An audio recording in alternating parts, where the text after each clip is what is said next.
the link out of her calendar. Oh, because she'd already registered and put her attendee link there. Got it. Oh, Okay. rename it. Oops. The stream is starting. Says live on YouTube as we speak.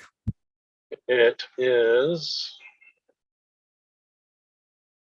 Yeah, I can see it on the YouTube. So we're good there. Recording's going. And then make you host before I leave here, Peter. Thank you. For those of you who are on right now, is there any objection if I also join on another machine with ZoomOS, the new ZoomOSC running, just because I'm playing with it? Yeah, the new ISO. Go for it. The new ISO, yeah. Sorry, no. A lot of excited people.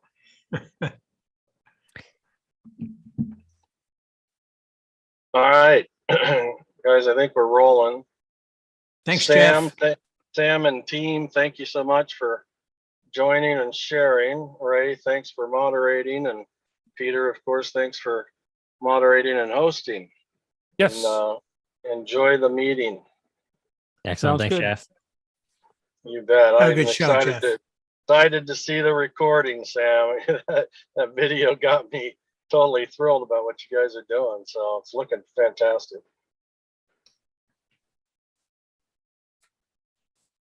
So where is everyone located? I'm here just north of Austin, Texas. Yeah, so Aaron is probably about 10 miles east of you. I'm about 5 miles north of you. But you're in Georgetown. Technically Round Rock now, but yeah. Okay. So I'm in Round Rock. I'm in Round Rock proper. So right. Yeah, I'm in like actual like Cedar Park, Round Rock. Okay. Address is Round Rock. And then we got Olivia is out in Cleveland. And then Megan, I always forget where you are. I'm in Iowa. That's why I forget. That's why you forget. I'm not going to touch that one with a 10-foot pole.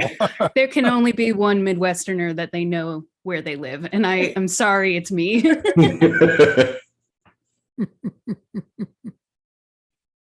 I've been through Iowa once. It was a long drive.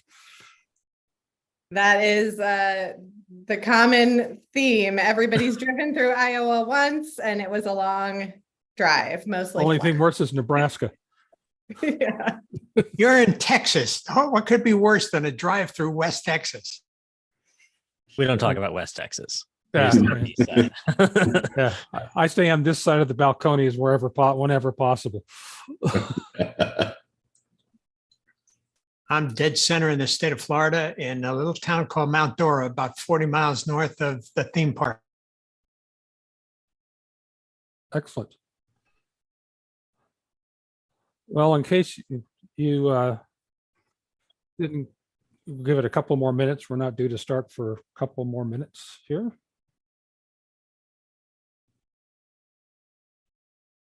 Why won't it let me sign in?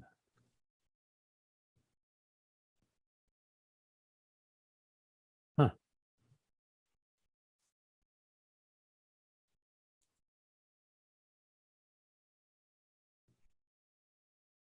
Oh, you getting the good weather. Well, that's Central Florida. What more do you ask for? It was always good to get rained on when you were at the theme park. My kids and my grandkids loved it. I, on the other hand, didn't find it at all humorous. It's always nice. It clears everybody out of the parks, and then you can kind of run wild. Yes. Before it becomes an issue later, if Peter, if you want to go and give me the ability to screen share. Certainly. If that means that you need to promote me to co-host, that might be. That's probably the fastest. That's probably the most expedient thing for me to do. And the way not to have to open it up to everybody. Exactly. Because Jeff mentioned a video, and I'm not able to share the video here today. I'm actually getting it through brand approval and everything, but I do have a couple screenshots from it that I'll end up showing. Okay. Show you guys a couple of recent shows we did, couple new things we're trying, because we're always trying new things. We like new things. Why keep it easy? Why do the same thing twice?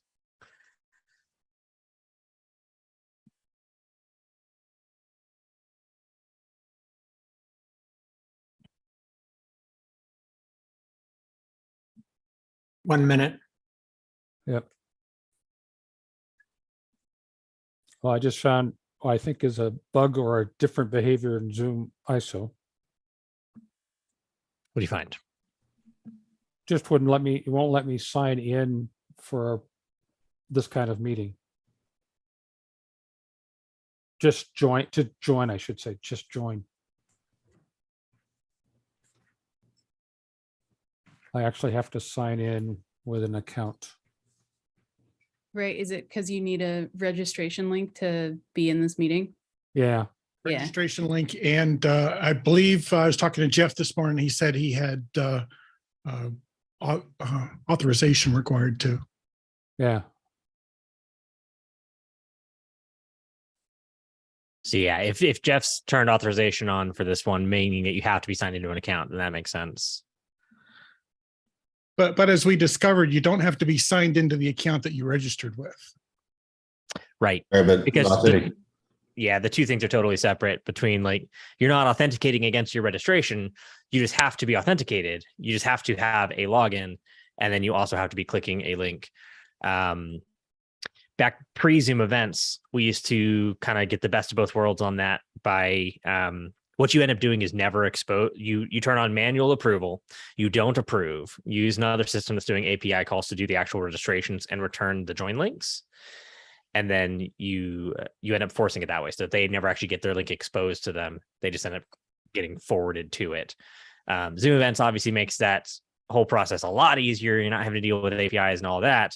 But it's at the downside of like, it is really secure. You have to be logged in with the thing that has the ticket. And I know the general public definitely got taken aback by that from what we were used to, which was for the general public, like you click the link, you're in.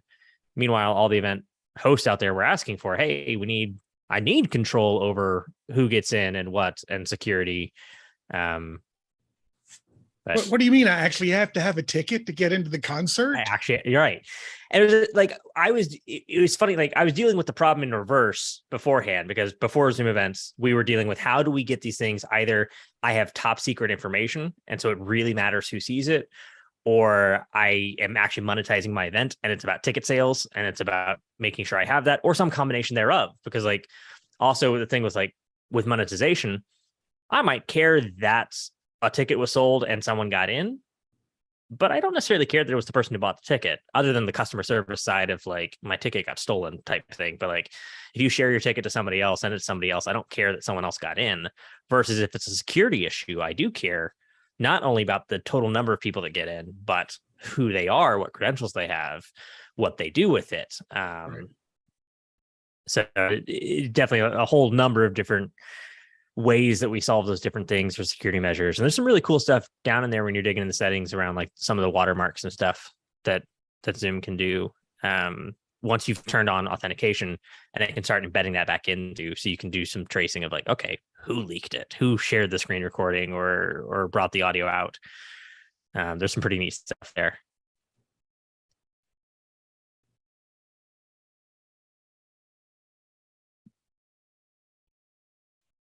We should probably mention that Jeff is not here this afternoon, but Peter is hosting, and we have special guests from Zoom. So those of you just joining us, we're glad to have you. And we will continue.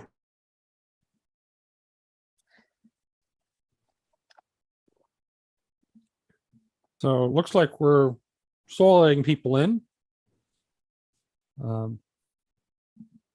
So Sam, I guess I'd offer to turn it over to you to let you introduce your team and take us through what you'd like to talk about today. Give you first billing. First billing. Thanks, Peter. So yeah, my name is Sam. I lead the sort of production arm of event services here at Zoom. Been on the test kitchen a couple times, but it's been a little bit. I'm sure you guys have seen, I think, Andy a little more recently than me. And obviously he's got some big news out today that I think we'll talk about a little bit with ISO v2 now in beta as of this morning. They're actually in Amsterdam right now at the IBC convention there, showing off with a little Zoom booth, showing partner with some of our other hardware partners, software partners, the new cool stuff that you can do, and just kind of how much ISO v2 kind of opens up those doors. Peter's in the background here playing around with it a little bit in this call, starting to experiment with the UI. I know I sat there and did that with Aaron and some of the others here earlier today, but as we've also been testing the non-public betas as they've been going, but it's come a long way. It's got a lot of really cool updates from the previous version of ISO, the current version of ISO out there. Not the least of which being that this is the first one launched here since the acquisition, meaning it's the one on raw data access. It's the one that has the special permissions and just truly a totally reworked way of how they're doing what they're doing. And, it's from a UI perspective, they talk a lot about how much the UI is new, but I think functionally it kind of feels pretty at home to me, poking around in it. But more than anything, it on the back end, how it's actually getting those audio video feeds is very, very much different and very, very much improved and more efficient with the new kind of resources they have at their disposal being from the inside here. So the way it does it is really smart and getting some absolutely crazy performance. It is optimized for Apple Silicon, and it does only work with the latest version of Mac OS. If you try to put it on Intel, actually, I was running it on Intel this morning relatively well, but it's kind of at your risk, and especially the old version of Mac OS. There's several big things that it's really not going to like. So it's really for Apple Silicon on the latest version of OS. It will technically, it'll let you run it, but it'll give you a warning saying you're on your own. Hope it works. No process. They did that because it let them do some really cool stuff. So it's the right choice, and just kind of note that. That said, I'm not super here to talk about ISO. It is a convenient timing with IBC going on and that announcement this morning, and we can answer some questions on that. But more so, I wanted to. We had a couple shows we did this month, a couple particular hybrid shows that got just really good response, and I had messaged Jeff saying, "Hey, I'd like to come show him to the test kitchen and show you guys some of the things we're doing, some of the tips and tricks and techniques that we're using." And then, like always, I'm all about Q&A. So that's why I'm here. And so with me, I brought a small contingent of some of my other teammates. I've got Aaron, Olivia, and Jennifer here, who are some of my production specialists. So they're the ones actually in vMix switching these shows that we're going to take a look at. And I've also got Megan here, who is the one I keep close to answer all the Zoom event questions as I get further and further out of date with how much up to speed I've kept on that side of the product house. So I keep her close for answering all those. That said, let me show you guys a little bit of what we did. So the first event that I want to talk about was called Perspectives. And this was our analyst event. So this was an event, it was hosted on site in San Jose, and then had a large virtual contingent as well. This is an analyst event. So it was industry analysts from, the various companies that keep a watch on us and our product and how we're doing out in the market, us versus our competitors, innovation, that sort of thing. Overall, I think this event was received just incredibly well. We set out right at the beginning to make sure that we were doing it as a hybrid event. We wanted to make sure that we acknowledge the fact that not everyone was able to make it to the onsite event. And while we did have a large number at the onsite event of the overall audience, we definitely wanted to make sure that our virtual audience didn't end up feeling like a second class. We didn't want them to be excluded or feel like they were just kind of watching from the outside point of view. We wanted them to be part of the event and truly included. So part of that that we needed to combat was the actual attendee experience, making sure that both the virtual and the on-site attendees had the same opportunities. Things like, just from an equity standpoint, if I have a mic that someone can stand up in the room, grab a handheld mic and ask a question, then I need to have the ability for the virtual audience to do the same thing. They need to be able to get on camera, get on mic, and ask that question face to face, have eye contact, have that experience. And that's actually something you see in this picture right here is actually one of our analysts on that rightmost sort of portrait mode display. That's actually one of our virtual attendees during our executive Q&A panel who got up to ask a question. And this picture here is actually seconds before Eric commented on the fact that he actually had a better interaction with her on the virtual side through Zoom than he was having even with the participants in the room. As far as he was like, yeah, I can hear her better. I can see her better. Like I had better kind of lock in with her than I do even from the people that are here with me, which was pretty neat to see kind of the power of being able to enable all of our audiences in all of our different views that they have to that same thing. Another thing that we did to kind of make sure that we were putting our sort of digital centric event foot forward was we had a virtual MC. So Josh was our virtual MC. You see him there on that center display. He was actually emceeing the event. We had another one who would come up on stage every now and then, but he did most of our legwork, getting us in and out of sessions, housekeeping, moving us between one and the other, running our Q&As, and he was doing that remotely. So as we were bringing in these individual callers, we did it on these portrait mode displays to the left of the screen, which gave us sort of this I've been calling it kind of like a digital avatar sort of concept, this idea that there is a physical manifestation of them in the room. There is like, this is where they are. It's a focal point. One of my favorite moments of the show actually was a customer panel we had done where Gary got up on stage as the moderator, and it was just him on stage. And we had just come out of a panel with the moderator and 5 panelists up on the stage, and it had been all right, typical analyst panel, get your information, go your questions, all that good stuff. And then he got up there to moderate the next one, did his little intro, talked about what we were going to cover today, and then went, all right, cool, where's my panel? And they appeared on the 3 monitors, one on each. And we kind of got this, like, honestly stopped the show a little bit with a little bit of a gasp and some applause from the audience, as silly as it is, because we kind of broke their mindset a little bit on, oh, right, there's no reason that these people have to be sitting on the stage. And so doing that, let us put their names and their companies above them. You can see on those displays, let us keep a good idea of kind of where they're from, where their viewpoint is coming from, as we're thinking through the responses they give and what lens that they're applying to those. And it also gave us a sort of larger than life representation of them while keeping them from being at odds with the presenter on stage. It gave him a focal point to look at and approach to, since they were virtual attendees, and just really kind of gave a nice viewpoint of it. Another thing you see in this shot is our gallery view of our virtual audience that we have over on that left monitor. We brought that up at various times just to make sure that we were showing the virtual audience as kind of part of it, that the in-person audience is aware of them and is connected with them. And we're going to talk a little bit more about the connection just a bit down the line. Last really kind of different thing we did for this show was we did a live house band. So we actually had a band playing out of a studio here in Austin that we were bringing in. We used a Zoom room to bring it up so that we could have 3 cameras coming up with audio sync. And we had this sort of wide shot over on the main display there. And then these individual shots of the band leader, the drummer, or other players that would come across the TVs on the left. And we had them playing all of our pre-show music, all of our walk-in transitions, kind of keeping the energy up, keeping the show moving along, and actually had the MC interacting with them throughout the show a little bit.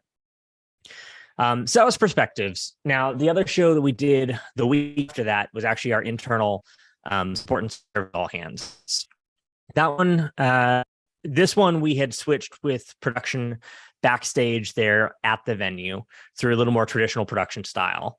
When we went to the support and services all hands, we were back into what we usually do, which is a little bit more of a virtual production style. So it was our team switching that in vMix. Aaron here on the call was the one actually pressing go on buttons.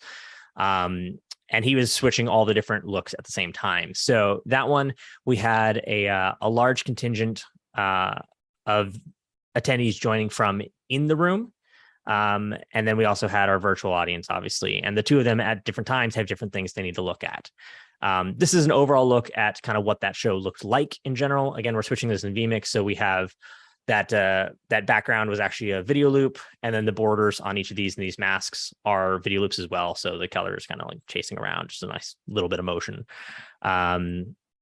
We've got our lower third going on there. And then I kind of mentioned this, but keeping our in-room audience and our virtual audience linked together and interacting together as one audience, even though they are two different audiences with two different experiences, making sure that they're having one conversation together. And that's this chat overlay that you see in the bottom left. So this is something I'm going to dig in more on throughout today, but there's a tool that we've kind of developed that we call the chat bridge. And there's actually two parts to it. There's the chat bridge and the chat overlay. The chat bridge allows us to use a concept we call the companion webinar, where we actually have two different versions of the session going. We have the virtual session, which is joined how you guys are joining today. You've got the audio, video experience. You're seeing me, hearing me, all of that stuff. And then we have the companion webinar, which is a totally separate webinar ID. But that's where the in-person audience actually joins. So they're given a QR code in the room that they scan, bring that up, and they join this webinar where there is no audio, there is no video. They have the screen share because we're sending the screen share to the same place. So they're able to see content. They're able to take pictures of screenshots of the slides, which at Perspectives was a really big hit because it's all analysts and it's all content that they want to see and keep and use as post later. But then they get that share content and they get the chat, the Q&A, the polls, whatever else we're taking advantage of from those native Zoom features. And so what we're actually doing is we're actually taking ZoomOSC and it's joining with bots to the two different meetings, the main meeting and then the companion webinar, pulling that chat out of it and then using Isadora to process it, filter it, do what we want to it, and ultimately send it to the other location. So for instance, if I have Olivia in my in-person audience and she sends a message, the ZoomOSC bot that I have in that companion webinar is going to see that message, see it came from Olivia, hand it to the bot that's in the virtual audience meeting, and it's going to say, hey, tell them Olivia said this. That bot actually renames itself to Olivia, sends the message within there. And so it ends up as a kind of audience-wise, an invisible link between the two of them, with then sending messages back and forth. The concept, while I haven't seen other people do it before, in large scale at least, is relatively simple. The actual doing of it is relatively involved. And so there's a lot of things that we built out in how we did that. Again, that's all running in Isadora.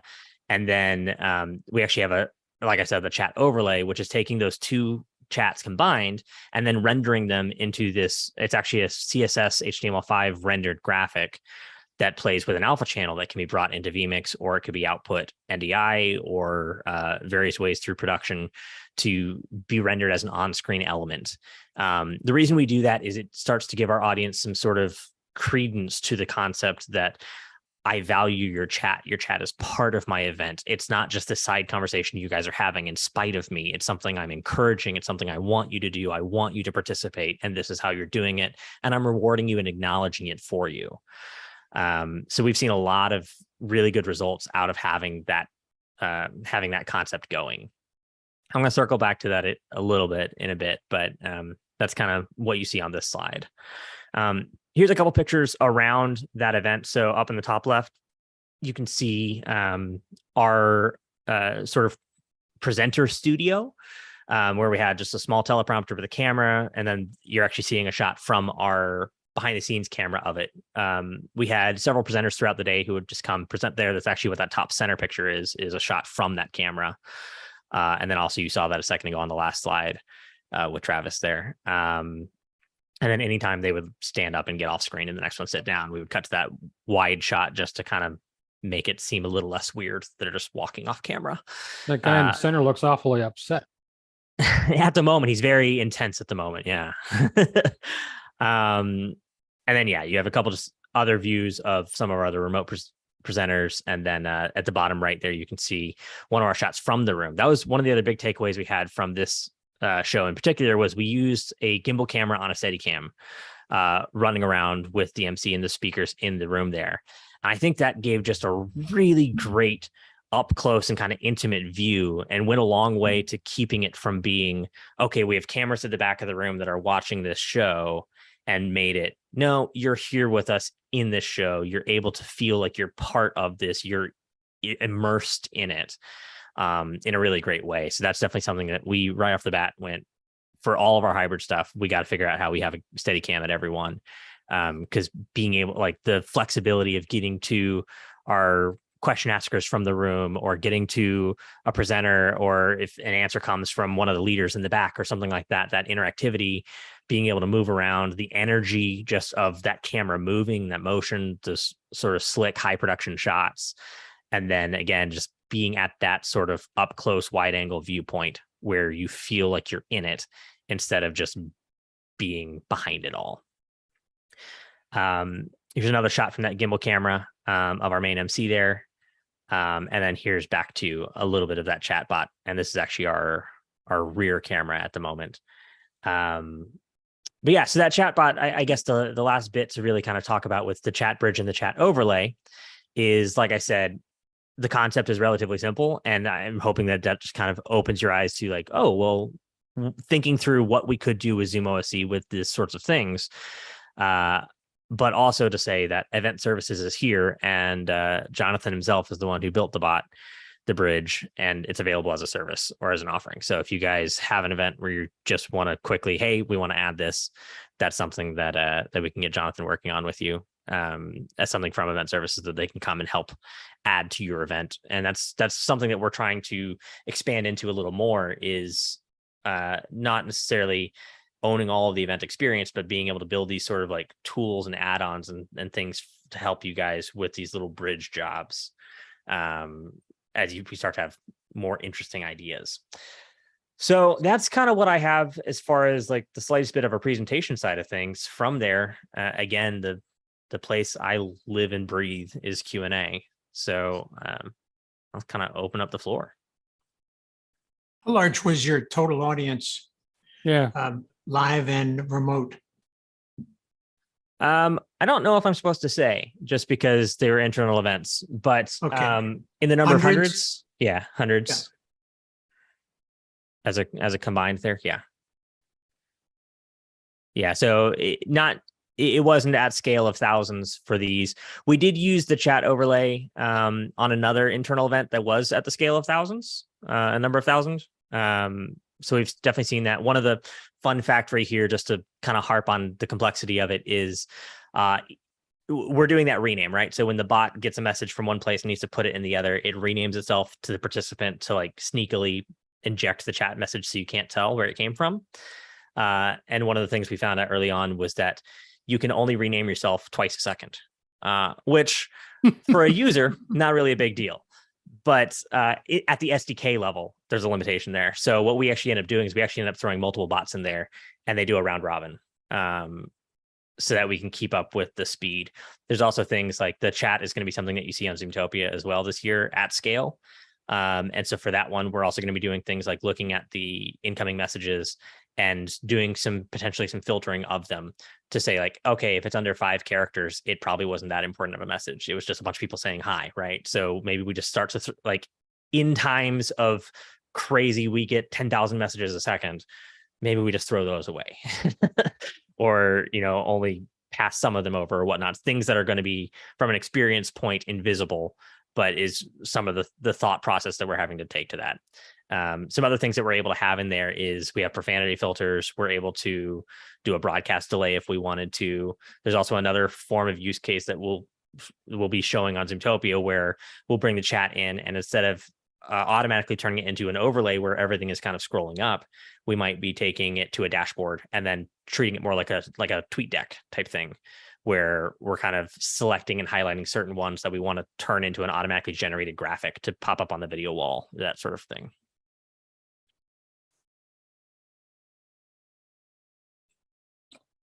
Anybody have any questions for Sam? Or overwhelmed? Yeah. Well, I'll make a couple of comments. I mean, I find it for those of us who've been, I'll say, wandering around office hours for going on 900 shows now. We've a number of the folks have developed something akin to your chatbot function using, but based upon Mokana, which is the stuff that Alex has. Yep. For his environment. Rabbi David's done that for his stuff. A lot of people have. The other one is you're obviously highly dependent on vMix. Is there anything specific to what you're doing that if client or somebody wanted to bring in Mimo Live or OBS into the mix that would prevent you from using it, or prevent them from using it? No, and I think if you're in like a Mimo Live or an OBS situation or Wirecast or whatever, like any of those where you're passing NDI and stuff like that, you're kind of living in the same realm. And the fact that we're using vMix doesn't really matter. Okay. Like that chat overlay is being rendered. It's a web render. So it's actually coming into vMix as a web page source. Oh, excellent. And so doing that means that it's able to come in with opacity. Now, on perspectives where we were in a broadcast environment, we were in a typical live production environment, meant that we were doing SDI outs. So for that one, we actually took it and baked it onto its own video background within the actual computer generating it, so that we could just feed it out HDMI, have it transition to SDI, and hand it off to them. It's just really just kind of like what you're trying to do within the overlay. I think when I look at these two shows, one of the things that I see is the show with more traditional, a lot more hardware, a lot more crew, actually, and it doesn't even show necessarily as much in the screenshots versus the video, where it shows off a lot more of, it was a little more basic in kind of what the broadcast hardware is able to do, because we're talking E2s, we're talking ATEMs. And so you have super sources, you have your boxes, but your masks tend to be rectangles. You're probably not bringing in a bunch of inputs to use as a key source to do an interesting mask. The idea of having, like we had, where you've got a box that's a 4:3 mask with rounded corners on these two and cutoff corners on those two with an animated border. You're not doing that on an ATEM. At scale. You could maybe, but you're not doing that. But that's something like in vMix and OBS in Mimo is definitely something that you can potentially do and take advantage of. It's fairly straightforward, as a matter of fact. Yeah. I mean, the bug I have in the upper right-hand corner of my screen is coming from Mimo. So yeah, it's been kind of interesting for me watching kind of the software stuff go from like, oh man, look, I can do stuff in software, to it's actually kind of leapfrogging a little bit into like, with the open architecture of software, of software video mixing, like all of a sudden things with transparency and things with animation and video are easy, versus in ATEM world, you're bringing it in, like you're having to bring it in with hyperdecks and stuff like that, or have a bunch of computers doing playback systems to do your animated borders and whatnot. And then you're taking up 2 inputs for each. So you can do a key and a fill, or you're doing Casper or whatever you're doing. And you're getting the reliability of hardware, and you're getting, in some ways, in some places, the quality of hardware or the scalability of hardware. And don't get me wrong, like I'm not trying to say it's better than, a Grass Valley switcher, but it's interesting watching the two of them find their niches and find what they're really good at. Well, at the end of the day, the modern switchers are computers on the inside anyhow. Right. Coming from the audio world here, like I remember sitting there with my iLive going, this is 3 Linux computers. Like it's, yeah. There's definitely something to be said for the thinness of the OS, even though they are a computer, having them a little more purpose built for it. Like, appliances definitely have a place. Absolutely. I mean, I come from the IT world, and appliances had a place there 20 years ago. I see you got a question from Josh. Hey, Sam. Sorry if you already answered it. I didn't catch your introduction, but could you do a brief hardware overview of what your event entailed? Yeah, so it'd be different for the two of them.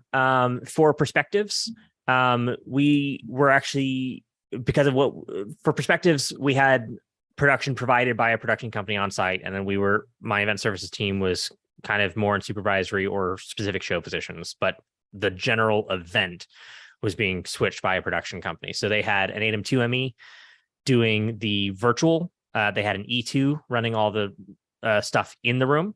And then we were using, Olivia reminded me where we ended up. We were using desktop client or ISO for our ultimate virtual audience output. Desktop client, just regular Zoom desktop client, vanilla for that. And then we were using Zoom Rooms to bring our feeds in. So we were using Zoom Rooms with Zoom NDI. And then the weirdest part about that was they actually have a service they're using to take that NDI and turn it into SDI within those machines. So they actually have Zoom rooms that are outputting SDI. As of this morning, my direction there would absolutely have changed, and that would have been M1 Mac Minis with ZoomISO V2 with deck links. But this If was only a month ago, and we weren't quite there yet.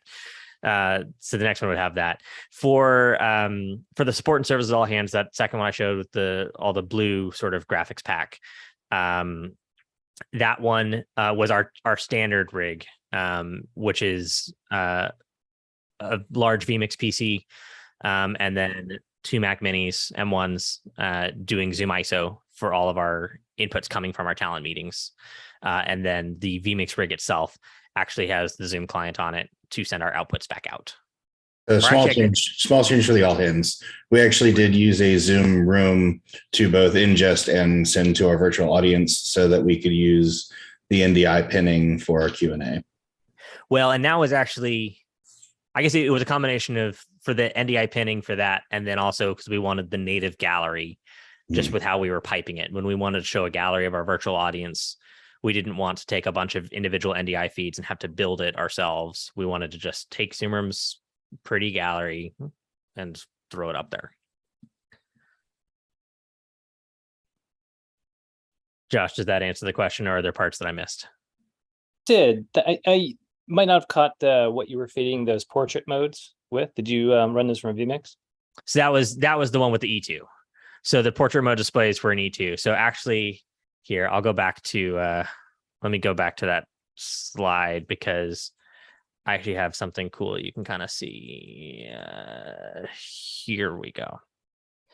So if you look, this is a picture I took from the back of the room. And if you look on my multi-view, my Tech Director multi-view down at the bottom there, that top left, you can see the Scenic program and preview on that green screen. So that's actually the way they were building it, was they were building a big old display. And I think they did a custom EDIT in the E2. I don't remember what it ended up being, but it was something like 4,000 pixels by 1080. So ultimately, or by 1920, sorry. So ultimately, it's building a 1920 1080 canvas 3 times with a little bit of spacing. And so we had they're placing the video boxes and cropping them within that, and then doing a feature that the E2 has called region of interest that lets it say, okay, I want to actually take, it's a video wall feature that lets me take from X to Y and put that out over this SDI out to actually drive those. For a future show, we have the intent of trying to see if we can actually do this with Isadora on our ISO machines. So the idea is to take an M1 Mac Mini, run ZoomISO on it, pass the ISOs via siphon over to Isadora, and do the rotate and crop there. So I have a 1920 by 1080 coming in from Zoom. I would then go into Isadora, crop it, put it sideways. So it's still a 16:9 1920 by 1080 upscaled, but it's just taking that area of interest out of that Zoom video and bringing it over, and then outputting that via the Decklink card. That's the Zoom or the Isadora integration, you could do lots of very interesting things with those video. Yep. So now our thing is the thing that we're playing with next is that where we're kind of having these like multiple versions of the outputs for this portrait, rotate and crop and stuff like that, with just a Decklink quad on a Sonnet. So we're outputting all our different versions to SDI world, so just hand to production, or to the in-room switch rather. And then the other idea is to do the same thing with our gallery, which you saw in that picture where we had the sort of, that one was actually being done with vMix offsite. So we actually had someone offsite pinning up the virtual participants, putting them into up to I think a 16 up was the biggest we did. And then, doing the little masks, making them 1:1s ratio wise, and then throwing that feed back into the room over Zoom. And that was just the easiest way to engineer it for that particular show. But I think for the next one, we're intending to also look and see performance testing is really where we're at right now. For if we have an M1 Mac Mini running ZoomISO, handing 360p siphon feeds of individual participants with a really good pin page built out on a Stream Deck with Companion to end up managing who's in what based off my gallery. And then sending that to Isadora, having it do the mask, the crop, the placement, and then that whole canvas output over SDI and hand it off to production land. Ray Harwood had Oh. to leave. Go ahead, Josh. You're done? I didn't mean to interrupt. No. No, no worries. Ray Harwood had to leave. He left a message. He said, if he gets, is there or will there be an ability to mix, minus, or mute the audio into the Zoom room from folks that you're injecting ISO audio through vMix? Clear as mud. So I don't understand the question, but I'm going to answer it anyway. And the way I'm going to answer it is just by kind of explaining like the way we're doing the audio. And this is also, I think, going to answer John's question at the same time. So John asked, do you have any sync audio issues or challenges? So both of them are going to answer at the same time. And that's going to be, again, we're in kind of like a separate transport concept. So like if we look at our support services all hands, there are a couple different what we call talent meetings in place there. There's a meeting that my virtual attendees are joined on. And then the other end of that is the output of my switching system. vMix in this case, don't care what it is, doesn't matter. Output of my switching system going to them. And that's how they're getting their audio and their video. That's how we're bringing Q&A back. If we're bringing up their cameras, their mics, that's how we're bringing that back into our system. Like Aaron pointed out, we used a Zoom room for that on the support services all hands. So that's how we were sending it to, and using NDI pins to bring audio and video back into our system. For that little bit, we do a mix minus in vMix. So you don't route that audio back to the master bus. You do your own little mix minus there. Though, even if you didn't, in practice, Zoom's AEC tends to get rid of it. But now you're having to not live in original sound mode, and it's not as pretty. Your audio isn't as great. So I definitely would suggest getting that mix minus yourself instead of relying on Zoom's processing. It'll catch you in a pinch. As far as video feedback, what we actually do there, because there would be a delay issue. If I'm in this meeting and I had someone who's listening to this meeting and I was asking a question and there was a program feed next to me here and they were pulling my video and my audio out and then sending it back to us. Obviously, we already said they need to mix minus the audio. They also need to mix minus the video, because if they put my video there and you guys watch the program, you're going to be hearing my audio with no delay, and you're going to be seeing my video with 2 more hops of Zoom delay, which is not great. So what we actually end up doing is we just remove the spotlight. So whenever we're doing a Q&A moment like that, we have our main broadcast video feed. And for the virtual audience, when we get into Q&A time, we'll remove the spotlight and let the active speaker just switch back and forth. So as the question asker asks their question, we just see them natively within that Zoom call. And then when the answerer answers, we throw them back up. You can choose whether or not you want to put them on part of your screen as part of your program video mix. We tend to not, because it can look a little bit sloppy, but that also means that it's not in your records at that point. There's also other places, especially when we're talking hybrid, where we were routing their audio and their video, like those in-person, in-room meetings. Those we would have that video on so that they can see them either on that portrait screen or on the main screens. So it's just thinking through your different experiences and deciding who needs to see and hear what. Again, from a structure standpoint, we do that because we have this virtual audience meeting that's connected to one mix out of our switching system. It's got its own audio bus. We can do mix minuses. We can send it the video we need it to send. We've got that. We then have our in-room audience on a talent meeting, on a transport meeting. So that's just a point-to-point meeting with that Zoom room where they're joining from. And then our production system, they have their own video mix, their own audio bus, and our own version of the show. So when we're actually switching these shows with vMix, we're using multiple mix outputs and have a series of rules set up for whether mix 2 is following what mix 1 does, or whether it's actually switching to another input. Aaron actually figured out a nice little trick to get stinger transitions back for us, because we like to use our stinger transitions. So he's got a way where it basically is like layering another video on top of it and kind of masking the cuts manually with this layer that turns on and off as it does stuff. That's all just off his companion buttons. They're built, so he just hits go and it magically does stingers everywhere, even though you can't do that on mix 2, 3, 4. And then you have your transport meetings for your actual like virtual presenters, where you're sending them back a speaker view, where you're sending them timer and on-air, off-air status, and whatever they need to see, a little confidence monitor of program, the next slide, speaker notes, hey, wrap up, comments from your stage manager, that sort of thing.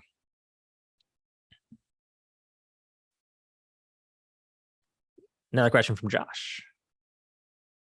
Hey, thanks for that, Sam. I actually had a general question about your productions and also this one concerning redundancy. Uh-huh. I don't know if there are some particular Achilles heels that you're aware of, that you have a sort of fallback plan, or in general, doing some of these complex productions with lots of moving parts. How do you look at that and handle that?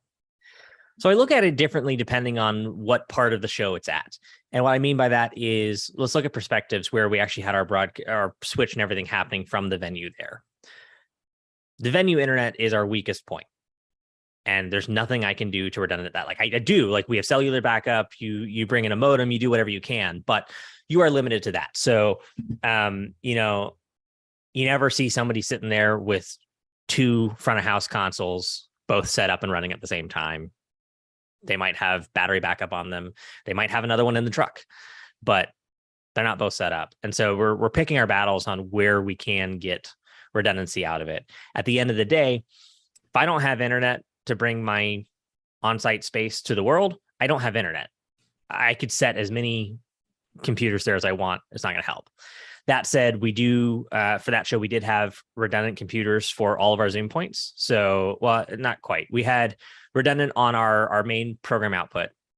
We had a hot backup ready to go, piped with video feed, with audio feed, sitting in the call, video off, muted. For our Zoom rooms, which were bringing our content in, we had one for our live band, we had one for our MC and our virtual speakers, and then we had just a third one as a cold backup.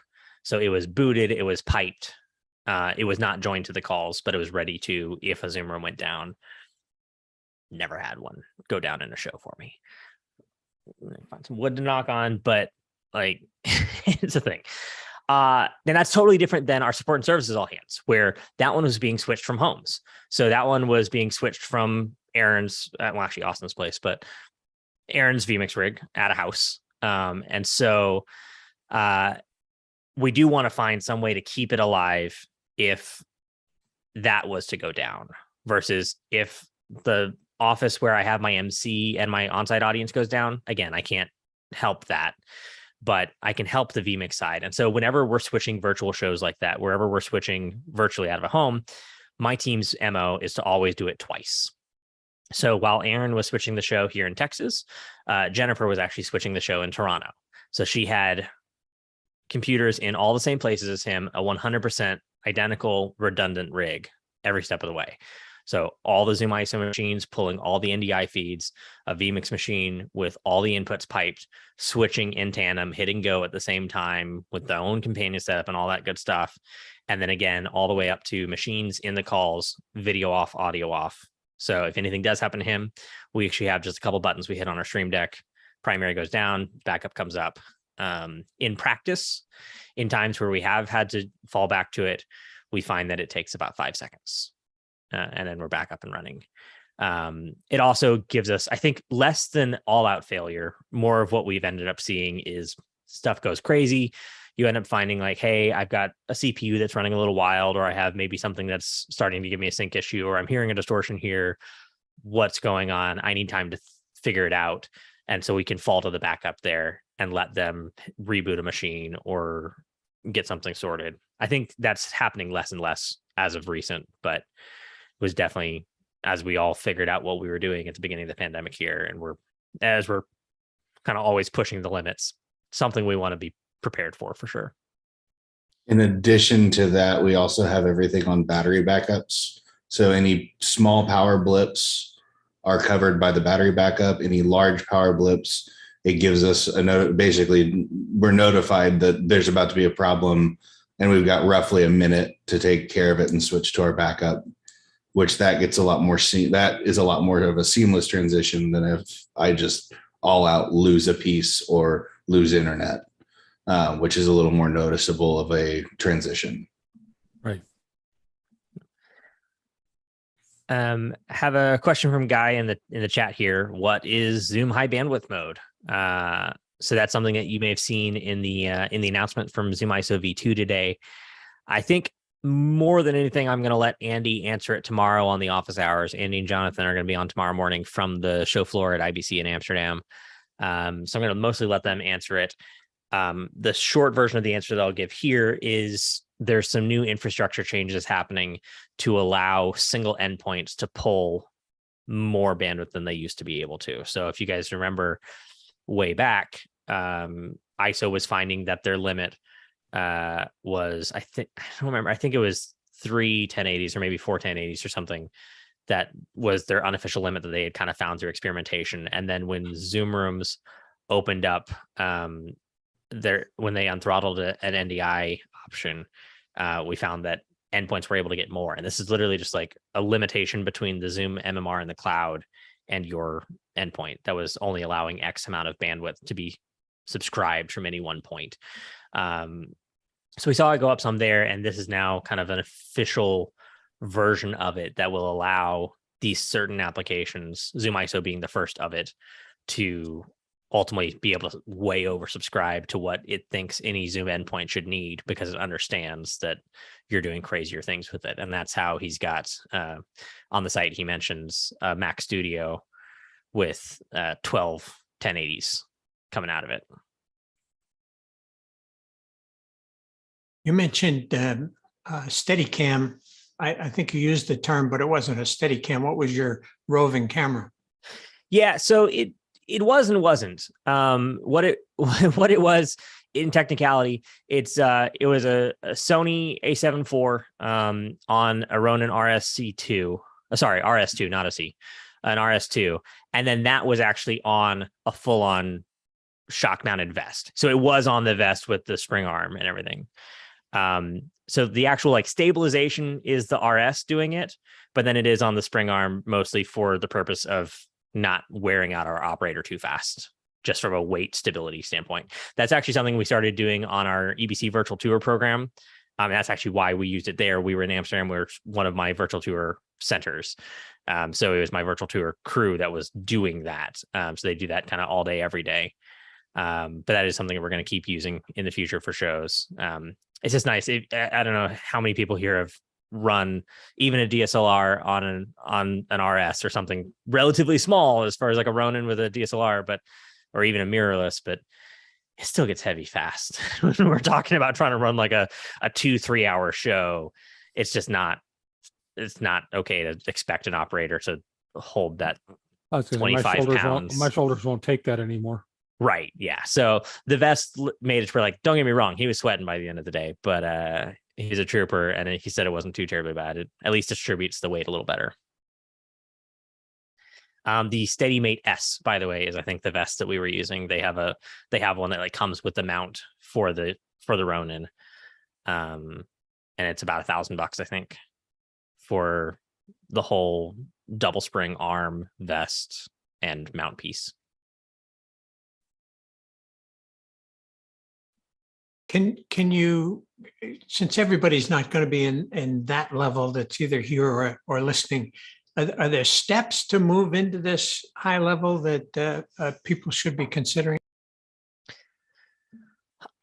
I mean, I think it's all this like granular scale. It's all a gray area. Like if I was approaching it as a small production company or something, like there are Steadicam vests out there on Amazon for $400. Yeah, I didn't mean the Steadicam. I meant for the whole production you were talking about. For the whole shebang.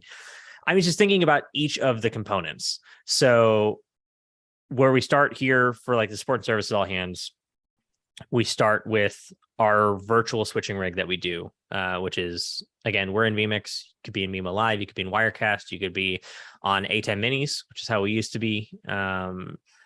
You've got ZoomISO or Zoom Rooms allows you to pull individual sources out. Zoom Rooms allows you to put multiple sources up in sync. And then on site, if you think through, I think the biggest thing is just setting yourself up so that you are thinking about the different experiences, and that's you don't bottle yourself down into, I have a switcher with one output and that's the output that goes everywhere. A big thing to think about here is like our on-site. The reason that the first foremost reason that it needed to be these different experiences is my on-site, where I have my MC standing there and I have a camera on him and I have a 75-inch TV behind him in this Zoom room. I don't want to have IMAG on the screen. I don't want to have a camera shot of him that's smaller than he was next to it, and it's like getting infinite screens as we see it on camera, all that. It's just no bueno. So in the room, I need content or I need whatever. So you have like this small switch of a couple things they need. I need to see remote audience members. I need to see remote presenters. I need to see content. And then my virtual audience, I need to see those things. And I also need to see my on-site audience and my on-site presenters. If you just start from there and then start figuring out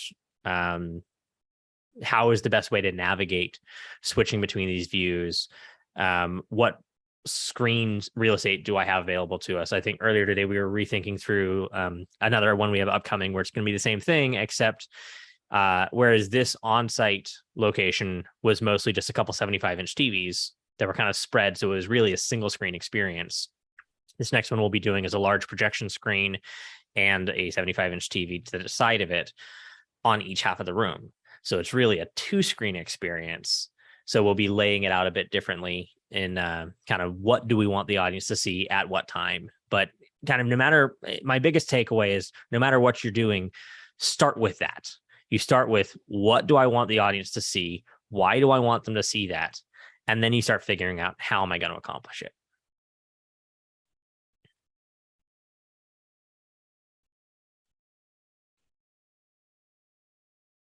Yeah, I particularly glom down to your comment about having Steadicam, a roving cam, something in the audience in a hybrid meeting. Mhm. I know one of the things that, so I'm local to you, but one of the things I do is for the local Boy Scouts for the annual meetings, I've been running those for them. And I found just a simple couple of PTZs pointing in orthogonal directions to the speaker and sending that back out to the audience helps people who are remote feel like they're part of the organization that's actually meeting in the room. Right. So that's where we had started for the last one we did. The very first one we did of these, we definitely had that like that audience camera, which was part of the Zoom room setup. It was just a little USB PTZ up top. Yeah. And then I think one of the things that we saw ourselves adding here was being able to move around. But like on perspectives, we had what was just called spy cameras, which is just some little like Marshall cameras, what the production company brought. But that's what we sent to our MC the whole time in our band. So they were just looking at this wide shot of the entire space. So instead of trying to like curate, oh, what exactly do I need them to see? The answer was it's the band, it's the MC. I need them to see what's happening just all the time. I don't need them to have the best view of text or facial expressions. I need them to be able to see when a hand goes up or when someone steps on the stage or anything like that. So just kind of giving them wide visibility to it. I mean, the other thing on the gimbal side is like I would encourage somebody to go out there and just do $100 like a DJI Osmo or something, like a little phone gimbal. Do that with your phone, and then the NDI camera app. Set up a really good network, and let's check the latency on it. Like, can we make this functional, especially in situations where sync may not be as crucial, or if we can maybe delay it back to sync for lower budget shows. I think the technology and the equipment, like the hardware, is kind of like we talked earlier about like the hardware switchers versus software switchers and how they're leapfrogging. It's kind of doing the same thing in the camera front too. Just like my little aside there is like the other day on office hours, Alex talked about the little Insta 360 link, that little USB camera. Well, that's what this is. Like I actually switched over from my Pocket 4K to it because it handled the lighting better. So it's a $300 USB camera here with a gimbal on it. So like, hell, we'll just walk around with that on my laptop, walk around the space. It's gimbal mounted. Now I got a camera up in everyone's face in the right spot. What we found was the bigger question was getting the Zoom audience to hear the live audience questions, because which meant passing around a mic. It means passing the mic. So perspectives, we had handheld mics and mic runners. For the support and services all hands, we had a catch box, which is a lot of fun. Don't know that. You haven't Catchbox? So Catchbox is they have like the pro version where you put your own lav body pack in there, and then it's got a mic element in it that you plug it into. or they make one that has a 2.4 gig transmitter and a little wireless charger and everything. Is a slick package. I don't like consumer 2.4 gig wireless, but I'm just old and grumpy. I think it does fine now. But ultimately, it's this like Nerf foam cube with the mic on one side, and so you literally like, cool, you got a question, and you chunk it at them. It's got a gyro in it, so it actually mutes the mic while it's rolling and tumbling, so you don't hear. And then they catch it, they pick it up and hold it. And it works pretty well for audience Q&A. It's a lot of fun. It works well. There was another company that used to be a round ball. I haven't seen them in a while. I've only seen the cube now, but it's called the Catchbox.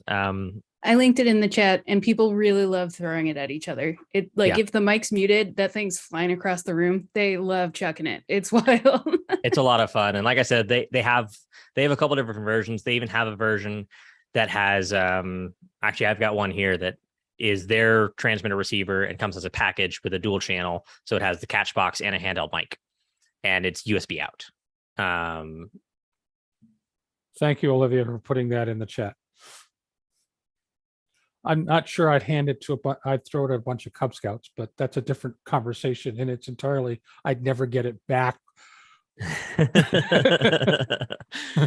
The other thing is like when we did our hybrid one from KC, that room we were in had it was a larger classroom style, so it had room mics built in. It had ceiling mics. It had MXA 910s. So if you are in a space that has something like that, they can work really, really well if you get them set up right in the DSP. So what you want to do is get them set so that they're gating completely out every time any of your wireless go to speak. But as long as you have them ducking completely out, so you're not hearing that room tone, you can have them on a switch that's turning on and off, whether I want my audience Q&A or not. Can bring in a little bit of room ambience, especially if you have someone kind of watching that fader, bringing it up and down. That is better than anything, because like it's also, I think everyone goes to like, oh, I need to make sure that the question gets heard. And that's very true. Like, because nothing's worse than being in the virtual audience and just hearing, and then they answer the question that they heard in the room, but you didn't hear. That sucks. But beyond that, also, you have just like the audience. They cheer, they clap, they laugh, they respond, they make noise. And I definitely think you want that as part of your, even if it's not like being able to hear or intelligibly understand someone talking, if you can get it, I think room mics is a great thing to add just for some ambience and some kind of natural tone to what's going on in the event. Yeah, I was talking as to long our as the MC. speaker. Go ahead, Olivia. No, I was talking to our MC yesterday, just like randomly we ended up on a call together, and that was his like biggest complaint about the whole thing we did for perspectives was he could only see if people were laughing from our like audience mic because they'd wiggle a little bit more than than them just sitting still. And so thinking about how we would do room mics when we don't have them readily available is like the next step, at least what I'm focused on at the moment, because I can't imagine just sitting there in silence and being like, hope they laughed, like that was cool, you know? So yeah, we talked about that yesterday. It was a little bit difficult for him to deal with. So he just went by like physical gesture after a while. And so since we're in a transport meeting for that, Olivia, and you guys get to see us with the process here, since we're in a transport meeting with that, if we were to actually use stereo on it to do our uplink back to production, assuming the support and services, not perspectives, but the support and services one, perspectives, we could have just built it. Support and services where we're having to tunnel from our site to our switcher, we could tunnel it in stereo, still in sync, but with left channel being our mics and right channel being our audience. Yeah. And then have that as a separate input within vMix that we could blend in and out as needed. So we could have it potentially as part of our overall show, but even if not, send it to our speakers. Send it. Yeah, exactly. Just something to give them some sort of cue. And someone just put in the chat an emoji cue. And I actually ended up trying to do that with him for a little bit. I was in the room for perspectives. Our stage manager was on a call with me, and every once in a while I'd be like, let them know they love it. Like, let them know they're having a great time, you know? So we tried that a little bit. But he is like big face on big TV. He can't be looking down at notes the entire time. And he actually riffed almost the entire show. So he's sort of coming up with what he was saying. So sending him messages was a little bit difficult when we were in his parts of him talking. But we've tried to do emoji signage before in our presenter views, and most of the time it's just a little bit confusing. So we try and really put big letters exactly what they need to know rather than try and get them to interpret something on the fly. But it's a good idea. We did try it a little bit. A key concern about any audience mic is whether the MC or the people on stage actually get to hear it. And that's often forgotten because the attempt is to have no speakers up on the stage. So you have to either give them an earpiece or be very careful about how you EQ that monitor for them. Right. Yeah. Trying to think through all the different places where we're going to have bleed or things that we want them to hear, but no one else to hear, or where it's going to come into our echo cancellation. If we're going to, like, that's the one thing that works really well is any virtual speakers, whatever I send them on the speakers doesn't come back to them. AEC gets it all, like, pretty unilaterally. But flip side, if we have audience mics and they're listening to themselves there, whether or not AEC is going to catch that for them, or they're going to start hearing themselves with the echo. Well, and it's actually worse than that, because I ran into that problem. And if you happen to also have projectors in the room that are picking up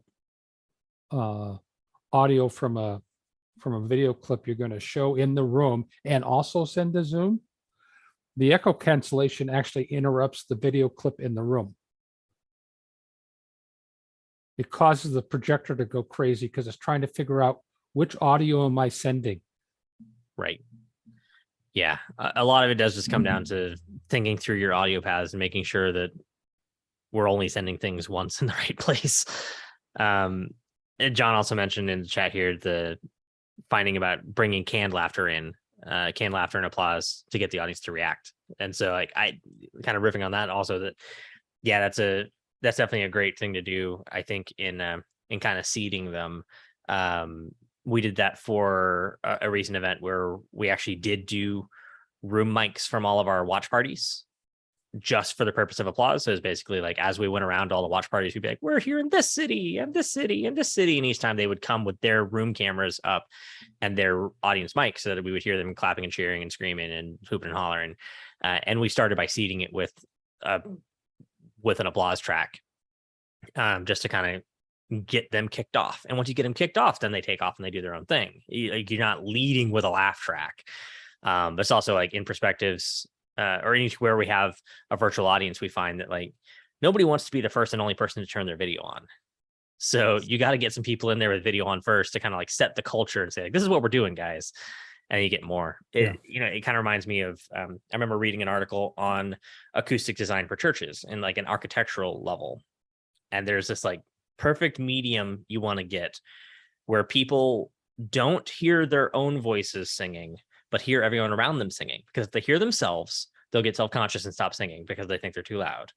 And if they don't hear anyone else, then they're not going to go either. So you need them to hear everyone around them, but somehow get their own voice to kind of disappear. And there's some tricks to the acoustic design of house of worship in particular, where you're trying to build that interactivity and get them doing that. So it was a really neat article.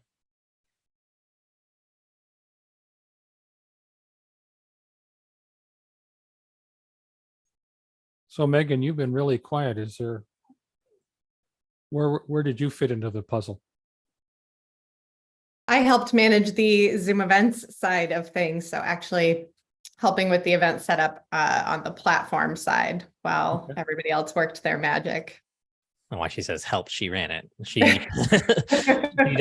does our Zoom event builds. So whenever we had these big shows, she manages everything about the actual Zoom events page and that side of things. Okay. Welcome to the afternoon, David. Hey, yeah, sorry I'm late. My friend Robert is here, and I don't want to cut anything else off, but I know he has a specific Zoom audio related question. Go for it, Robert. Yeah, hey, sorry about that. Hey, guys. Yeah, I've been working with David. I'm running Ecamm to do virtual events, and when I've been playing music or a video clip, the sound does not end up, I can hear it locally, but the Zoom participants cannot. What I figured out was when I turn, and they can hear it maybe a really scratchy, but when I turn original sound on, then it works fine, which is great. The problem is when original sound is on, then my microphone gets really muffled and really low. So I can't seem to keep original sound on and get my mic to operate normally. Yeah. So it sounds like basically Zoom is gaining your mic way up. And so when you're turning original sound on, it's not helping you out there. Like it's fixing your problem for you. And then when you turn original sound on, you're telling it, no, I got this. I'll do my own thing. But we got to get it to where you got this. So we need to figure out how to gain your mic up to the level it wants to see it from. You definitely are going to want, for your use, it seems like you're going to want original sound on because you're trying to put through non-voice things. You're trying to put through music videos or whatever. And it's stepping on it with noise reduction and all the things that it's trying to get rid of because it thinks you're just trying to talk. So it's cleaning up the audio for you, and it is time now to say, nope, I got this. I know better than you. I'm trying to do something different, but we just need to get your mic gained up to that level. So what's your mic setup? So I've got a Shure MV7, and I just downloaded the app. So because David was asking me about where's the gain set and all that, I was like, I have no idea. Yeah. So I downloaded this app. So when I downloaded it, and then I upgraded, it had a firmware upgrade it needed. So I did that. And then when it reset, it seemed the gain was at like 24 decibels. Speaking of gain. And, did you just turn original sound on? Because you just went down. I didn't touch it. I actually I have it now up at 36, the gain at 36. That's all I did. I only touched the gain on the microphone. Can you hear me now? Yes. Yeah, yes. okay. And I assume Robert and David were talking about Ecamm on a PC as opposed to a Mac. No, you can't run Ecamm on a PC. Yeah, Ecamm Live is for Mac. Well, then I would start looking at audio hijack and loop back to make sure you could bring both audio sources in together. Well, no, that's not the issue. That's what we're doing. But the problem is for whatever reason, when he tries to bring those combined sources through, you don't even need loopback. You just use the Ecamm virtual mic, which muxes all of the audio together. For whatever reason, Zoom is, and this doesn't happen to me. I never have original audio on. Zoom is muffling still what it's hearing, which is music, which is fine. We just need to turn original audio on. But then, as Sam said, it's not compensating for his mic. And I don't have an MV7. I don't know. It sounds like in Zoom, his mic levels are turned all the way up. So I mean, there's a couple things to play with and experiment with here. One is that you can separately choose the background suppression from the original sound option. So you might just try making sure that's on auto or low, and just make sure that it's not trying to take out more background noise than it needs to, even before we get into original sound. Though if you're piping in music on a video or something through as part of your broadcast, I think you're going to want original sound on. Now, when you go into original sound, you have all the different options. You're going to want high fidelity music mode, but you will probably also want echo cancellation still going, unless you're just, I guess I see your ears. So if you're on ears, you may not need it because you don't have an open feedback chain from your speakers to your mic. Again, I would just go in, automatically adjust microphone volume in Zoom is still available as an option. Now, also on the MV7 in the Motive software, which Olivia caught me here, that I tried to open the Motive software and apparently it like crashed and muted broke my audio driver in the midst here. So I got that reset on me. But the Motive app for sure for the MV7 does let you, go between auto and manual mode. Auto mode being one that actually does auto gain and all the other stuff, and then manual where you could have more control of it. So I play with those, but it definitely does sound like you're just finding that in original sound, there's an additive gain that Zoom was doing that it no longer is. And so what I would say is just in general, whenever you're using Zoom, I find that you want to run your meters on your mics a little hotter than you're used to, a little more than you're expecting. Don't run it into clipping. And my big important thing here is what I do is whenever I change my setup, I get in and I just open a meeting and do a local recording of myself talking for a second, and then I leave that meeting and I play it back and I test my audio. Because one thing that I see more than any, about half of the people that I get on calls with who have just terrible audio are production people. And it's because they try, and it's because they get fancy mics and they gain them up and they're distorting and they're problematic and they don't hear themselves, versus the people that just leave it on auto settings are good 98% of the time. So definitely check your stuff. Definitely listen to your own mic back by doing a local recording or something. You also have the test mic feature. I find that I'm usually wanting to do both so I can test sync at the same time.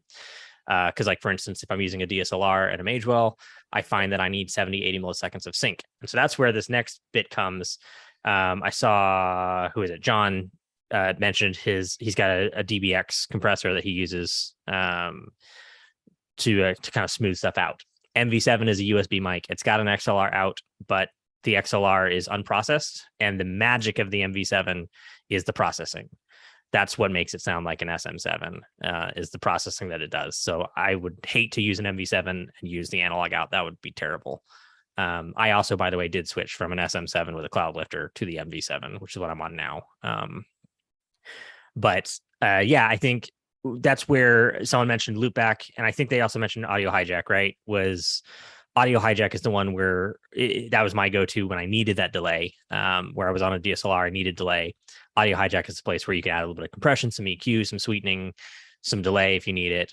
I will say that the workflow in general, I found kind of messing up on me, and like occasionally the audio driver would say it was running, but it wasn't. I would have to stop and restart it, and it was just a little sloppy. And that's why I was really excited when I switched over to this USB camera that didn't need delay, and I was able to just get rid of all of it. Now I'm just a USB mic and a USB camera, and life is good.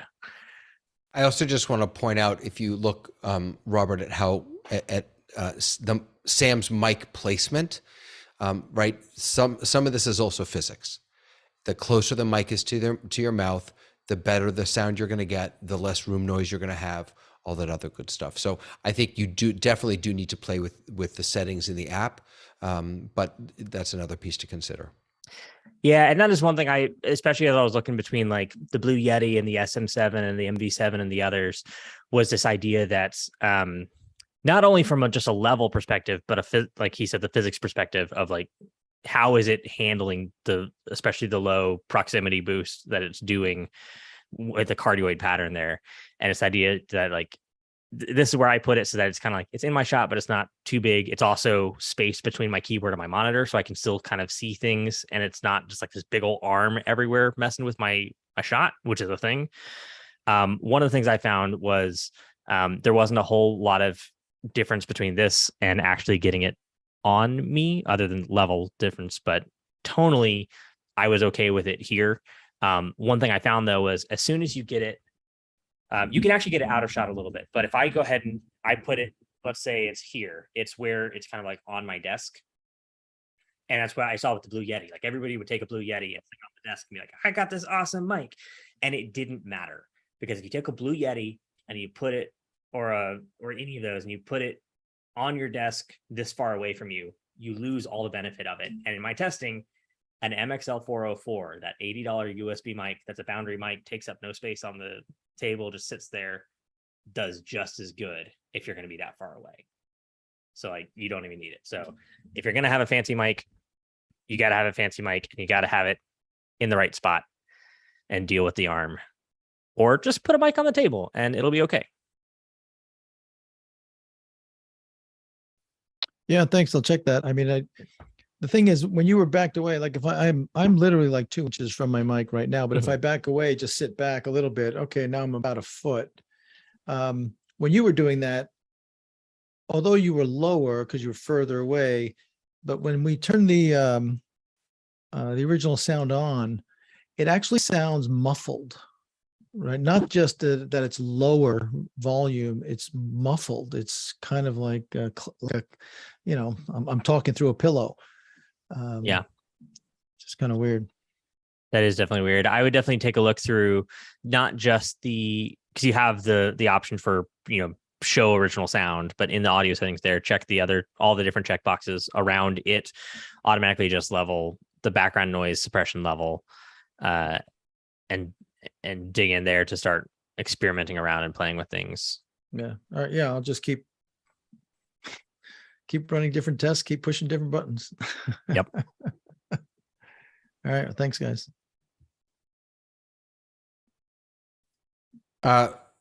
Robert, Chris in the chat is asking if you have the Ecamm echo cancellation on. It's at the bottom of your sound levels panel. You'll see there's a little checkbox there. Yeah, it's not active. So I can't check it or uncheck it. It's not, Right. I can see it. So you don't have it on, right? Yeah.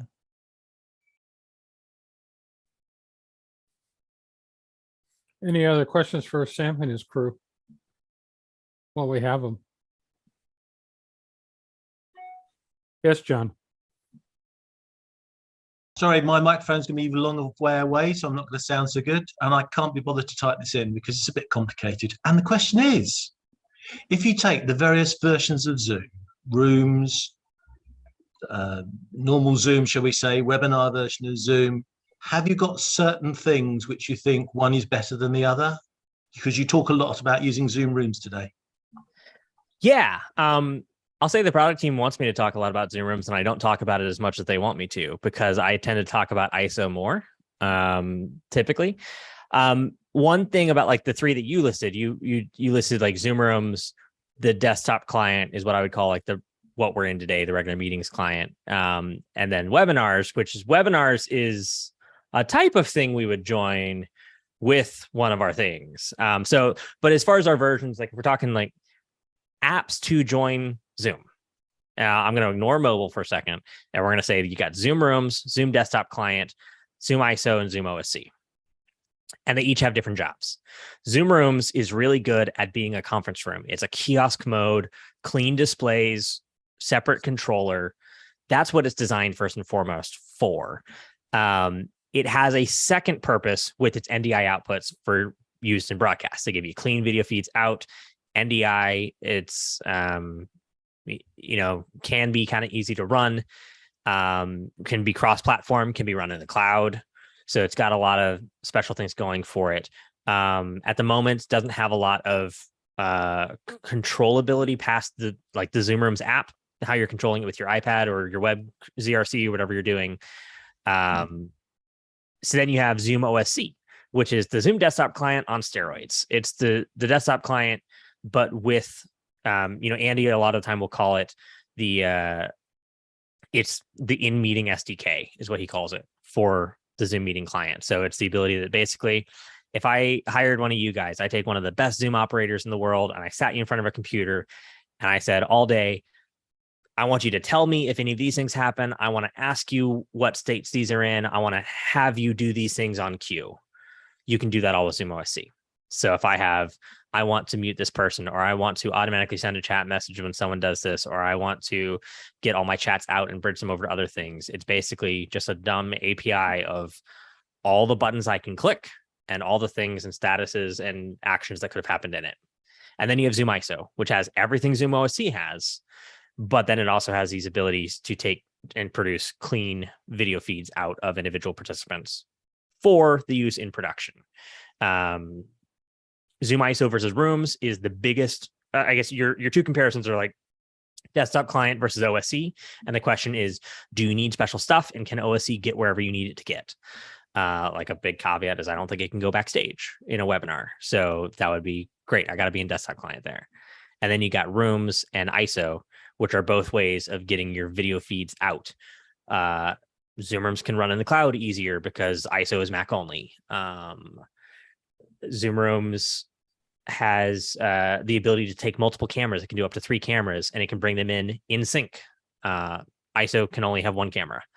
ISO can have, I guess Zoom Rooms can do 12 outputs now, but both of them can do a bunch of outputs. ISO has more control over the outputs. It has the OSC engine for controlling it with a Stream Deck, so it can be a lot faster. It can be a lot more automatable. ISO now, with V2, has isolated audio and a bunch more audio routing options, including the ability to go out via Dante or via a hardware interface if you were doing that, if you want to just drop it on a desk. So it really kind of comes down to exactly what you're doing.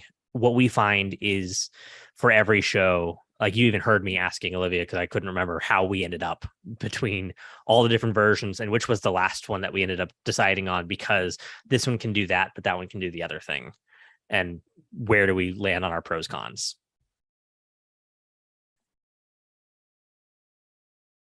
Yeah. That was a great summary. Thanks, Sam. Then we got a question from Josh and then a couple in the chat, or one in the chat. Hey, thanks. Actually, this might be in the area of Megan's expertise with Zoom events, but I wanted to ask you about what challenges you might have for the discoverability and engagement. I know that the chat function running up prior to the event is something that Zoom is putting a lot of effort into to direct people there and to anticipate an event prior to that. Have you been able to do anything to really leverage Zoom's new features in using that? Any ways that you've been able to handle any of the challenges around registration and logins, as we know the security around Zoom events is a little stricter than vanilla Zoom? Yeah, so I think like right off the bat, the biggest thing that I always tell people to do is make your attendees join early. Find a reason for them to join early, incentivize them.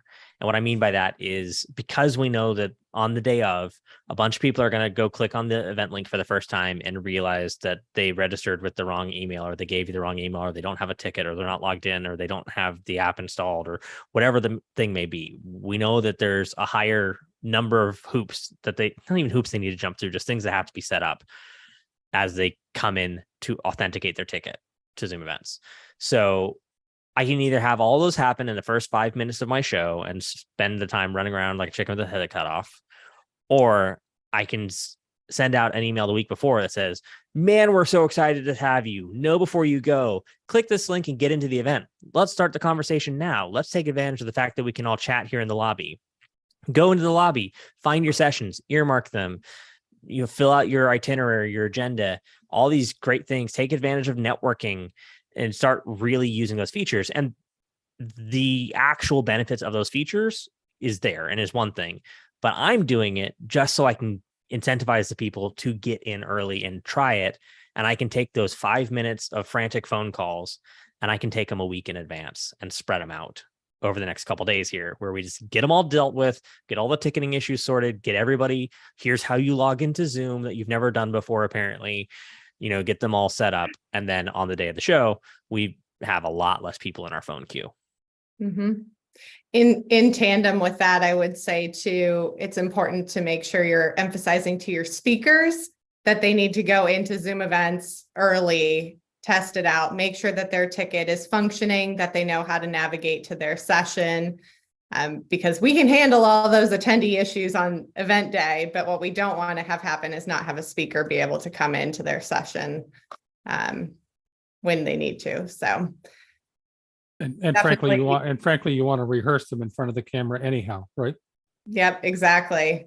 But everything that Sam just mentioned, I totally echo and agree with.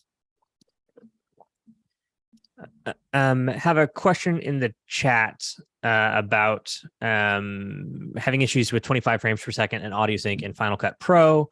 May we please have some advice? So 25 frames per second is normal. That's what the cloud recording gateway runs at. And I can't remember if local might run at that too. But that's Zoom recordings at 25 frames is normal and expected. And it's also technically a variable frame rate, though it tends not to vary that much. It's 25 frames. But you mentioned having audio sync. Are you able to explain more of what you're seeing there? Is it the sync drifts over time? Every few words it drifts. Am I muted or can you hear me? You're not on that mic. Can you hear me? There you go. Sorry, it helps if you turn the volume up. Yeah, we did 18 hours of interviews for High School Media Collective, and we were streaming live to a theater in Chicago. I use Zoom almost every day for interviews, either for that or my radio show. But in this instance, I don't know why the audio is so off that every few words I literally have to clip and reset You're like the audio. cutting it and syncing it, Oh cutting my it and gosh. syncing it. Yeah. It's What I would drifting really bad. Yeah, so I would try throwing it through Handbrake first. Okay. So take those clips, throw them into Handbrake, and Mhm. re-encode them as a Mhm. constant frame rate. Mhm. Premiere hates variable frame rate. Final Cut doesn't love it. This is something you'll also see if you record with like phones and other things like that. When you're recording, it records in a variable frame rate, and then it pulls it into this pro software, and it says, no, it's 30 seconds or 30 frames a second. And it's Right. not. Right. And it treats the audio and the video differently because of it. And so you drift. And so what I could see is maybe this hasn't really raised its ugly head previously because of better connections or something more consistency. But if this one was having a little more issues, if it was dropping more frames by their connection or something, that it's just really kind of like a perfect storm showing it off. If you throw it in the Handbrake, what it's going to do is it's going to say, okay, this frame rate's constantly changing, but here's the actual time code. And it's going to end up like returning that into your 30 frames a second or whatever it is. It's going to do that by duplicating frames. It's not going to do like a frame blend or anything like that. Super fancy, but it should take it and then make it manageable into something that Final Cut will like more. Okay. Yeah. Well, I will also throw out, I ran into the same problem as you did, Karina, about a year ago on something I recorded. Wasn't 18 hours, it was only 6 hours, but same kind of problem. Same kind of problem. And the engineer in me came out and I said, I figured it out that it was the audio was 1.2 longer than the video. So I stretched the video and lined it up and it worked. And that stayed constant. How long were the programs? Well, it was a 6 hour straight video. Oh, okay. These are separate interviews, and they run anywhere from a half an hour to an hour for the show. And the math may not work, but it was interesting when I started to play with it and I kind of stretched it out. I made some test clips out of the main shot, and I realized that it was consistently off by a certain amount, and I could stretch the video and it lined up. Wow, yeah, I've done that too. I was gonna say like drift is definitely a thing in general. We don't have time code generators here, so drift is a thing. And like if you're talking about like an hour-long clip and the beginning and the end are slightly off, I can see that. I've also done that where I've had to go in and like when I'm trying to do sync of different cameras, like a multicam shoot without time code, that you're going in and you're like setting it to 99.997% speed to try to like do it. And basically what you end up doing is you line up the front and then you go to the end of the clip and you start adjusting your speeds until it lines up, and then you check it in the middle and see like, did that actually work throughout, or did I just luck out and find the ratio? Like, did I actually get the speed or did I luck out? That's a possibility. Another one that you could take a look at, you're talking about it like changing between words, like a couple sentences. I've never had that problem before. Yeah, that sounds like a CFR VFR issue. So re-rendering and Handbrake as a constant frame rate should help you. The other thing is, and you probably have to do this first, but I don't know if you have access to Pluralize. Pluralize is one of the sync plugins. It's by Red Giant. Yeah, but I haven't used that in years. Yeah. Right. It does drift correction. Oh, so okay. That's what's actually fancy about like Premiere and DaVinci and everybody. They all do, okay, if your audio waveforms line up, let me line up my clips by audio waveform. But if there is a drift correction issue, they'll fail. Whereas Pluralize will actually stretch and manipulate the stuff to correct for it. And that's that's why there's still a valid plugin when everything's built in its own feature to do it. And Isotope doesn't do anything like that, right? Okay. No, I don't think Isotope does anything from a sync perspective. The problem here is the problem isn't in your audio. The problem's in your video. Right. Okay. Yeah. That's helpful. Thank you. Yeah. It's always fun when I get to pull like my post-production stuff back out. Go ahead, David. All right. This is kind of a serious question, but why do Zoom employees at every online event that you do insist on using virtual backgrounds? It drives me crazy. I mean, there's mixes of things. It starts with they're I don't know. Zoom is very big on virtual backgrounds culturally, just because of the accessibility angle. It's all the people that are able to get on calls safely without like the privacy angle of what's going to happen behind me. And it's places where at the forefront, Zoom is about communication, not about presentation, if that makes sense. Like from a mission standpoint, in a bulk place thing. And I'm a weird spokesperson for this. Nobody quote this too far, but because this is my personal opinions. But if we're talking about democratizing communication, being able to blur your background, being able to have a virtual background so that you can take a call from anywhere without having to worry about what's behind you is an important thing. And so you start from that, you then go into most employees are working from home most of the time. And so they are in that situation where they aren't able to set themselves up a space where they like everything behind them, where they feel comfortable and safe sharing it, where they feel like it presents them well. And so all of those things and an easily accessible feature leads to a culture that utilizes it a lot and overutilizes it.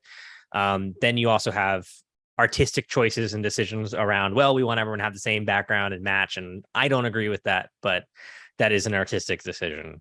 I definitely am nicely in the boat of, I like me some physical backgrounds when they're possible. And that's definitely where anytime I'm given the choice or given the chance to suggest to people how they should set up, I start with a good looking physical background, then a blur, then a virtual background, in that order. We got a message in the chat about aliens, and I just wanted to point out a lot of us do have those backgrounds. Actually, we just don't use them on like professional calls. We'll use them with each other, because if you join like a call with a company and you have Star Wars lasers going in the back, they sort of think you're crazy. But people use those all the time. We have guests use them constantly. I saw a guy that had like cats flying through space. Like every virtual video backgrounds are really, really, really popular. We just tend not to use them in like really serious stuff. And then just like Sam was saying about being like, I'm a production person, but I rent an apartment. I can't put a green screen behind me. I share my office. My partner's desk is right behind me. I can't separate the room in half and light myself well. This whole room is windows too, so I can't even do lighting in here. So like the accessibility of being able to set up a nice like background just doesn't exist for me right now. So being able to blur my background, one, you can't see that my cat is trying to eat the carpet behind me, but two, you don't have to see all the junk I keep in the only room that I have, you know what I mean? So it's a lot of us use them just because we're on camera all the time. You can't really control what's going on behind you constantly, you know what I mean? Yeah. Thank you. I appreciate And this that. is what happens when you wear a green shirt. Yep. And use a virtual. Yeah, mine just thinks my arm isn't real. Like it cuts off my tattoos all the time. So I'm usually just waving one around. It's pretty. actually Probably only a Yeah. few of us will probably recognize the background. Right. Ray will recognize the background. Is that 2001? Yes, it is. I have Hell 9000 on me. It's one of my favorite movies of all time. That's a video loop.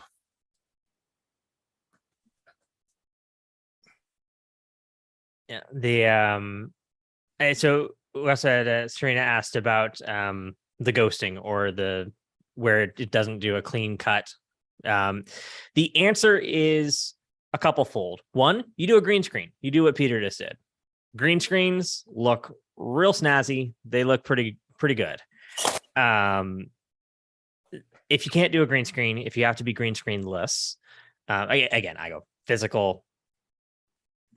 I guess I maybe go green screen and then blur and then virtual background, but no one ever has green screen. Like it's not a thing anymore. It's funny. You used to walk around the Zoom offices years ago at this point, but you used to walk around the Zoom offices and every single one had like that big pop-up green screen that sticks to the back of your chair. Just the halls were lined with them. It was crazy. And it was funny because like everyone would get on the calls and they would have a background in a circle shape around them that didn't go to the edges of the screen. The best part's whenever they swivel in the chair, it swivels with them a little bit. Exactly. Their background's kind of like wobbling with them.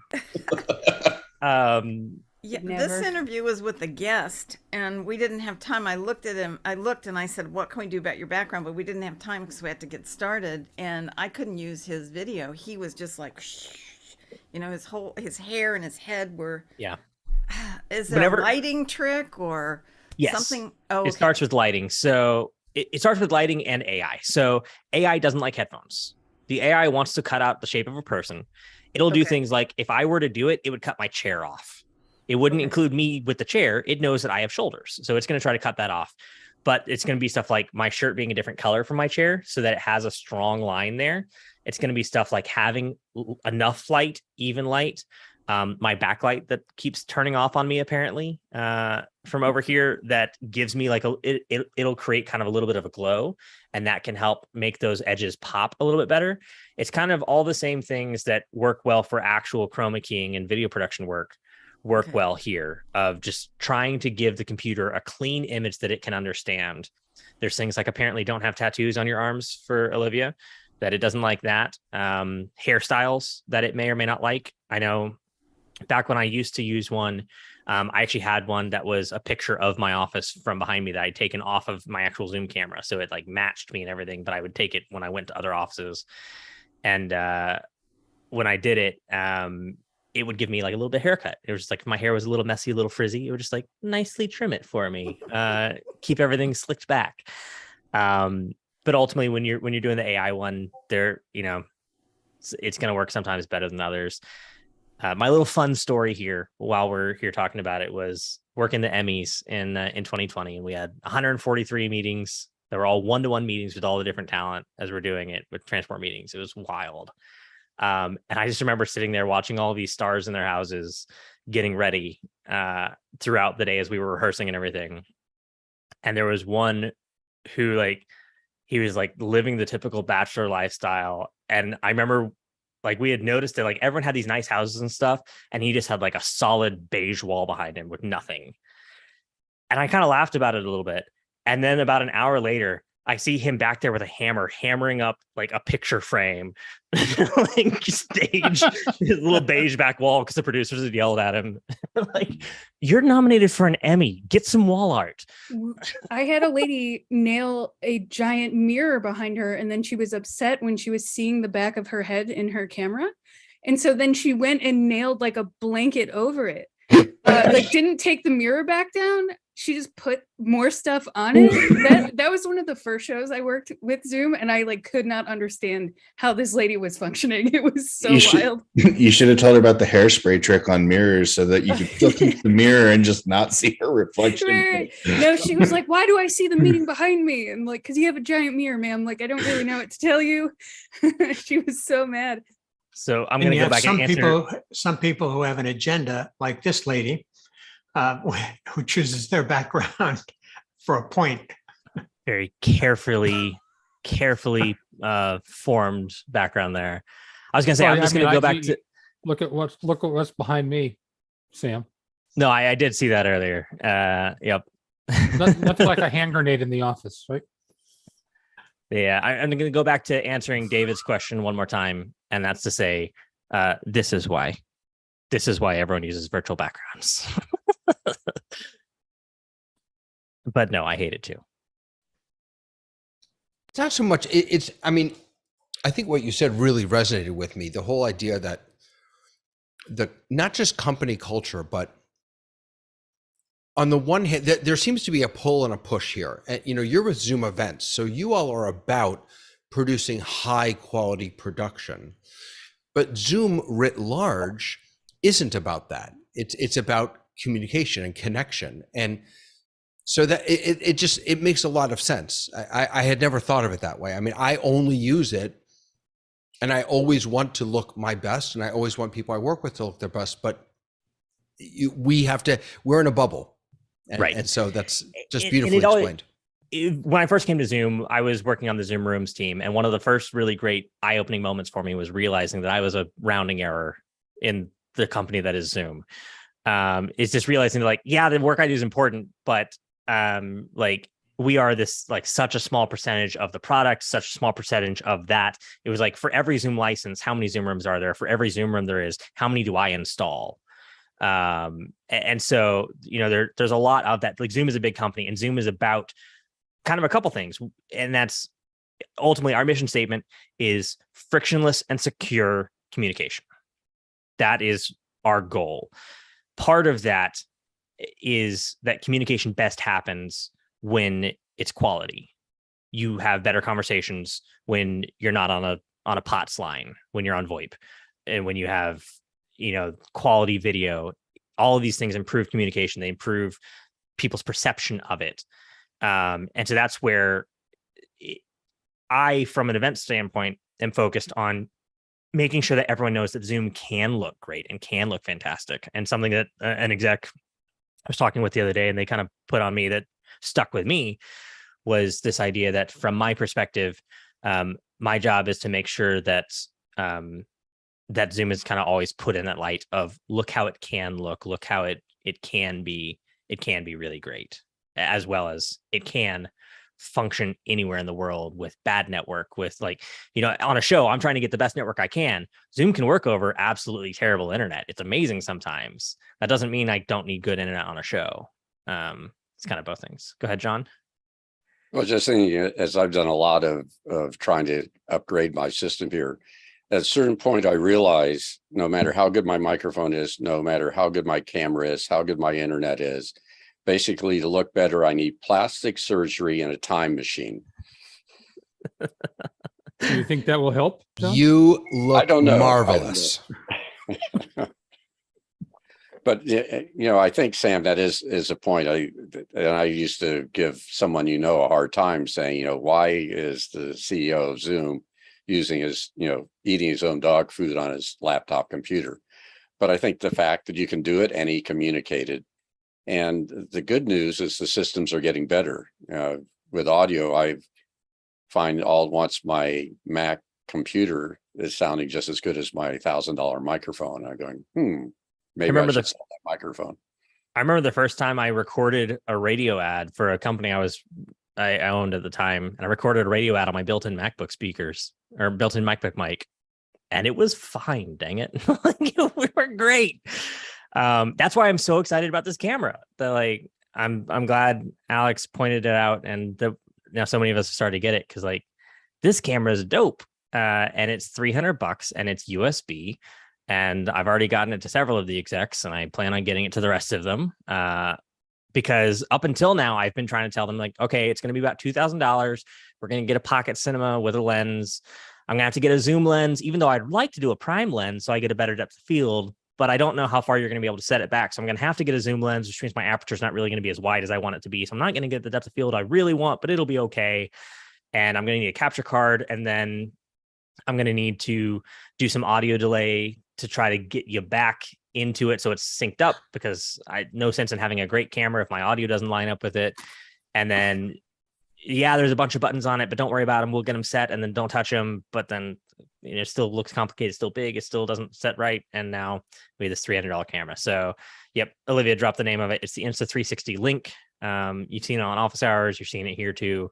It's $300. It's great. It's a pretty amazing camera, but Sam, what I think is going to happen is, how you do hand signals to have it do things. Oh, I have that turned off. As I say, we have to teach our executives, whenever you see our president, he always does this. So I'm waiting for the presidential hand signal versus the zoom in versus At one point they were talking about putting the peace sign to sign you out, and I do that when I see people for the first time. So I was real stressed that I was just going to drop from every meeting I've ever been in, because the first thing I do is leave it. So no, it's the gestures work. I got to mess with Sam's camera when we were working on a show. The gestures don't work super great, but everything else about the camera is really, really cool. And I think if I drop the link in enough meetings, he'll buy me one. So I'm going to just keep reminding him that I really, really, really want it. Well, I think that the secret of that camera, which is amazing, is the ability to tilt it down and have it flip, and the other to do automatic keystoning. And so you could have a whiteboard behind you and it will flatten it out. And it doesn't look good when it starts looking at downwards at my keyboards. You can see that. I don't like that feature yet. Well, is that the 360? Well, actually, sorry, that's not it. That's because you're using blur for your virtual background and it doesn't see a person. Right. Yeah. If you turn your virtual background off, it should be sharp again. There There you you go. go. There you go. But the automatic keystoning, and when you combine that with the Zoom persistent whiteboard, you now actually have two whiteboards, you know, one that you could actually write on during the meeting and from the camera. So it is pretty amazing for 300, or is it, yeah, 299, I guess. Yeah, $299, available on Amazon Prime. Mine was 2-day shipping. So David, you mentioned you have one. You have it in a way to AB it? Yeah. So this is the 360 link right here. The way I have this set up is I just kind of have it as an over the shoulder camera. You can see the quality is really pretty good, and it's not even like my lights are off to the right. So I don't have it activated. Let me turn it on so it starts following me. So now if I start moving, it's going to follow me wherever I go, and it's really fast. I mean, it's faster than Apple's, you know, built-in stuff. But the other cool thing about it is, and it does 3 levels, doesn't it? You can do just head, shoulder, or body. Well, you can zoom it in and out. Yeah. But then it has the AI zoom. So with the AI zoom, if you told it, hey, give me a headshot, it would not only track him, but if he walked to the back of the room, it would automatically zoom in to keep him framed. Right. So the software for this is pretty. So this is the software. The software is really pretty nice. So you can actually just drag. Oh wait, you're not seeing that. Oh yeah, you are. You can just drag right in the scene here and pan and zoom. Why are you not? I think because you have tracking still going. Oh, stop. No, I don't know why I'm talking to it. That's weird. Okay. All right. Yeah, that's the next version. Yeah, sorry. So you can just kind of drag it around. And the way I've been using it though, is you can set these up to 6 presets. So I have and then there's a weird way that I made this happen. I'll tell you in a second, but I've got sort of a David preset. Oh, wait, it's not going to work the way I have it here. Hold on. I have to minimize this in order for it to work, and I'll explain why in a second.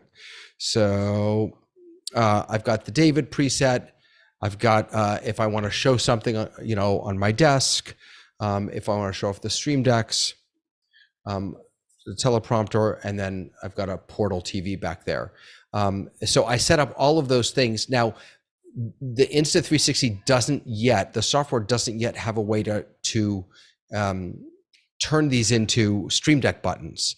But what it does is when you minimize the app, it just kind of sits at the bottom of your screen. And so what I did is I used Keyboard Maestro to track my mouse movements. And then I click on one, and that tracks my mouse movement there, and it clicks for me. And then I turn that into a Stream Deck button so that I can move around. It's not perfect, but it gets the job done. But the camera itself, it's really, really impressive, I think. And I'd like to say this moment is brought to you by. I was going to say, if everyone can go ahead and find a way to tag me in their Amazon purchases so that they'll respond back to my email into them. I want to talk to them about this. Also, we got my event, Andy and team. I've got them looking at it too to see hey, what's the future of even better stuff with this and Zoom look like now that this is my camera, man. I've been looking for it for a couple years now for an actual USB webcam that truly blew me away, and I haven't found it. And again, I moved off of a pocket cinema to this, and never looking back. The one thing that if I could dream, if a man can dream, is the Zoom. I was working with a community today yesterday rather, they're looking for an inexpensive, kind of not cheap, but inexpensive way to get a multi-camera shot, or at least to use a PTZ to mimic that. And but the challenge is they don't want to have, this is in a congregational setting, a sanctuary, and they don't want to have a webcam kind of sitting on a pole in front of it. They want to mount it in the back, but these webcams, they just don't have the zoom. They're just too small. So if I could dream of one other thing to be added, or for them to figure out the physics of how to zoom in on one of these little guys. Once that's where I guess my next go-to there would be, I would be reaching for Bird Dog, for at least a P100 or a PF120 or something, depending on if I needed PTZ or if I just need the zoom. But that's a P100 right over my shoulder right now. Yeah, this is the P100 right here that I'm on. Yeah, yeah, the P100s. I do love some Bird Dog as well, and Bird Dog is going to give you a lot more control of like color correction, and like, it's a broadcast camera. It's definitely a lot better, but the price comes with that, and their price is really competitive. They're really greatly priced. Can't say enough good things about them. But is that this guy? Yes, it is. It is. It's exactly that guy. That's what I was on before I went to the Pocket Cinema. So I was on that one, then I went Pocket Cinema, and then I went this. Pocket Cinema has a little more depth of field, and then this one's just easy. Yeah, the color correction in the Bird Dogs is really great. And then obviously the other cool part about them is, especially if we're talking like live production, on the P100, it's got USB out, and the PF120 is the same camera, but no PTZ. And then they also have NDI, HDMI. I can't remember if it has SDI. No, it does not. It doesn't. It has SDI, HDMI, NDI, and USB. All four of them. It has all four of them, and it can drive all four of them at the same time. Believe it or not, I've tried that. And then it's got full cam control. It's got comms and tally and all the stuff you expect. It's fully client. Is the Bird Dog a PTZ? Yes. Yes. Yeah. Yes. And what's the zoom level on it? Anyone know? On the P100, anything I say is going to be wrong. P100 is not a whole ton. The P200, they just dropped the price to $2,000. Does not have USB on the P200, but it's got a bigger lens, bigger sensor. All the other stuff is about the same, and then it's got a longer zoom range, and they go all the way up to their P4K. It says 30 times on the P200. 30 times zoom on the P200, yeah. On the on the 200. Okay. Yeah. I wonder if the 100 is 20 times. That even that would be amazing. I think it might be. I'm looking. I'll get it to you in a second. Yeah. I know, David, I've used it in an area where I had to shoot from the back of the 10 times. Sorry to sanctuary, interrupt. And on the P100. And 100 feet, I still had it looked like the speaker was standing right behind the lectern, right? Yeah. So I could focus in strictly on the lectern, and it worked. Sorry to interrupt. It's 10 times optical, 12 times digital. Right. 10 times is still good. Yeah. David, I would suggest have them calculate, because there are PTZ calculators online. Do a search for that, and that'll get you your best choice of should you be going 12, should you be going 20 or 30. Right. Great, thank you. One of the things I do like about the Bird Dogs is that they can be PoE. Yes. You don't have to have power supply. Yes. Just make sure you have the right Ethernet switch to drive the appropriate power over the Ethernet. Right. Because some of the older ones are weak in that space. Yeah, you'll need at least PoE plus. You won't need PoE plus though. Yeah, right. Yeah, I think just to open it up a little bit, I think the technology for this type of thing is really moving quite fast now. Insta, before I bought that, I spent $3,000 on an L-Prone jib, but I got the vision module, which means I can put any camera on the jib, and the vision module will pan and tilt and follow me around the room by just picking up the HDMI and then using that to follow my face. These little chips, computers on a chip now are getting so powerful. They can put this thing. Now you actually showed how physically big this Insta360 is. It is literally that size, and it's now reacting to my fingers, which is really annoying. It's really so small. I think there's going to be a lot more tech coming out in this in the next 6 months to a year moving forward.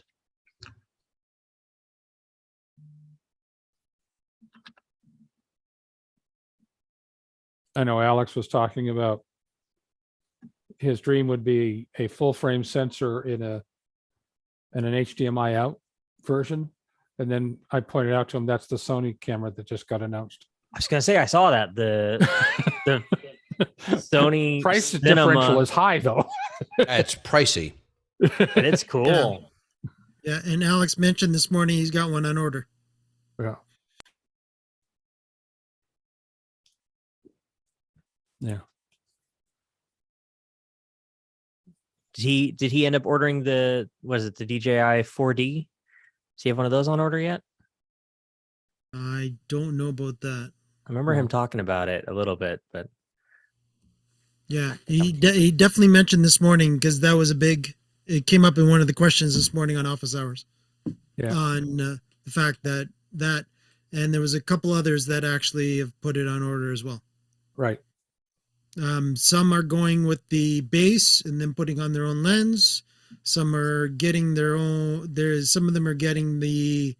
Sony has a kit as well, a package of. The long lens. Yeah, it is.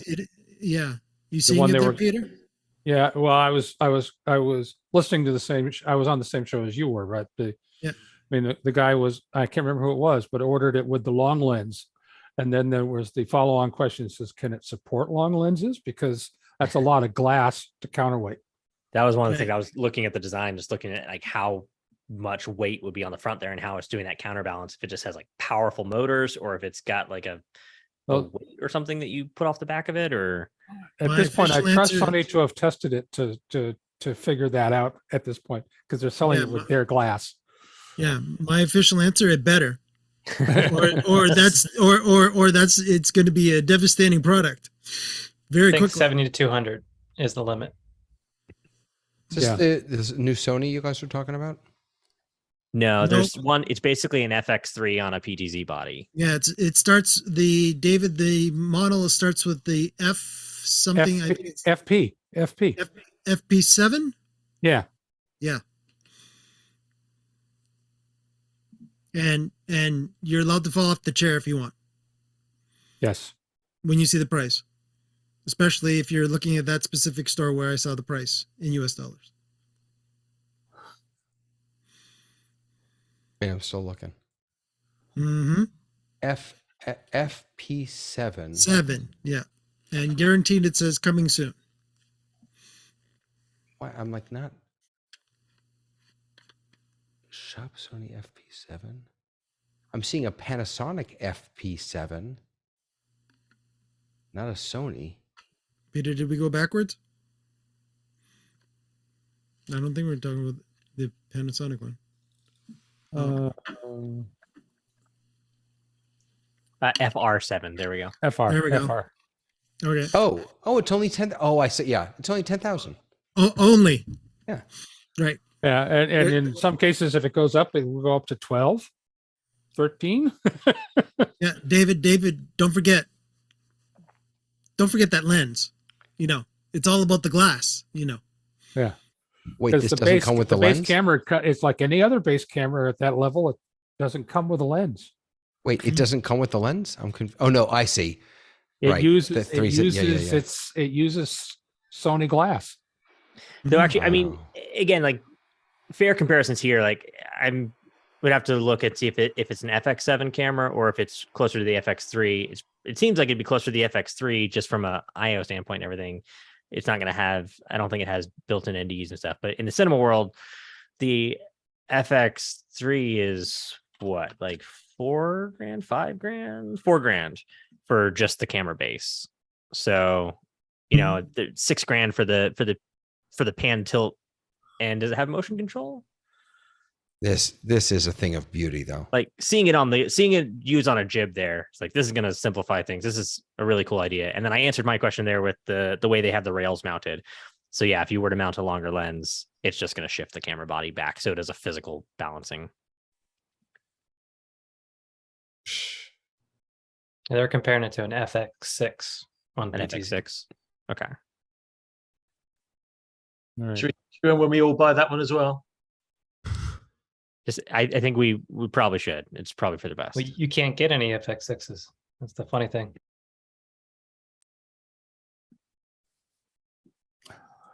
with that, I think me and my Zoom crew are probably going to go ahead and disappear. But So, Thank Sam, you I have, so much for being I have to here. ask this somewhat impolite question, but since you're nearby, are you a cigar smoker? Have you been- on special occasions, yeah, every Well, now since and we're then. close enough, we ought to just somewhere here in Round Rock, Brass Yeah. Tap or something like that. Yeah, we'll definitely have to reach out and get some going. I know Aaron's down for that. He's here in town as well. Okay. I got a humidor here. Cool. Awesome. Thank It's you always guys great so to much be for here. coming. Yeah. Yes, always, this was you know, great. This was great. Made my life easier. Mine and Ray, because we were the last minute stand-ins yesterday when Jeff went to Corrales to start the show. Yep. Awesome. Thanks, everyone. Thank you. Have a great day. Thanks, Sam. Good seeing you again. Bye.